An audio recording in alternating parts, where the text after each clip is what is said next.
Coming up on Buff 3 News, some financial tips that will help teenagers as they get ready to enter the real world. Plus, we're tracking some cold weather.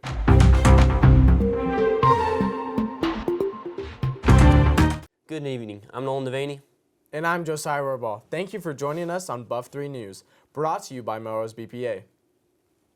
Our top story tonight, financial tips for those who need it most, teenagers. We have some of that information from two local experts that know the do's and don'ts of financial literacy.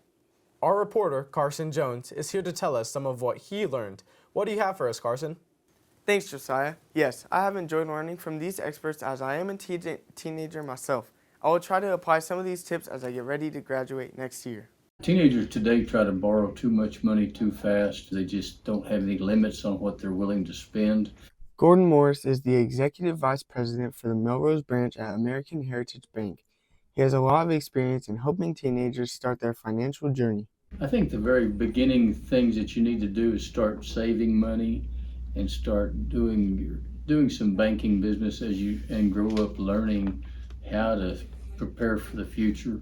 Delane Moore is the math teacher at Melrose High School and teaches a financial literacy class for the seniors. Budgeting is the most valuable lesson. I don't believe that that's a concept that most teenagers quite understand when they get to my class.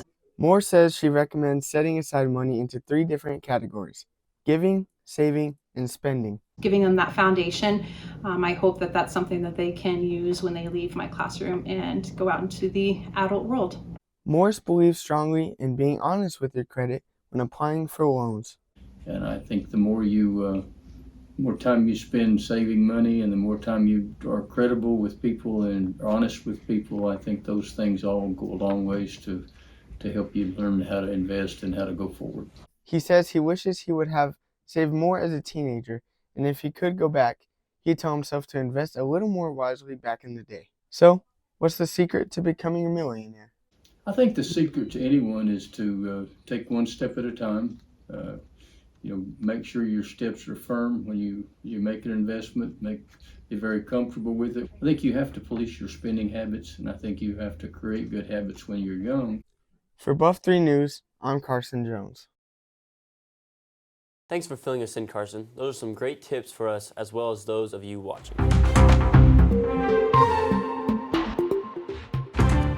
Let's take a look at the weather for this week. Up here in the Four Corners region, we have Farmington at 6 degrees and Gallup at -2.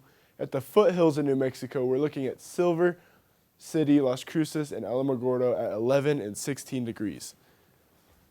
Up here in eastern New Mexico, looks like Tucumcari is at 18, Clovis at 20, and Portales is at 21.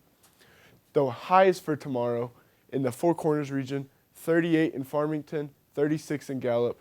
Moving towards central New Mexico, Santa Fe is at 33, Albuquerque is at 36, and Santa Rosa is at 36 as well. Looking local, Tucumcari at 36, Clovis is at 35, and Portales at 38. Now taking a look at the 7-day forecast, Thursday and Friday are looking 38 and 55, starting to warm up a little bit. All week, the lows are going to be in the 20s, and to end the weekend, we're starting to get some cloud cover at 46 and 43 degrees. To start the work week, we're getting 45, 50, and 49 degrees. Back to you, Nolan and Josiah. Yeah, I'm not a hot weather guy. I'm more of a cold winter guy. Me too. I love the Christmas season. I love it. Yeah, I do too. It's the best season there is. Yep, sure is. Well, that's all for this evening. Thanks for joining us here on Buff 3 News. Be sure to check in back here for all the latest updates. Have a safe evening, and we'll see you next time.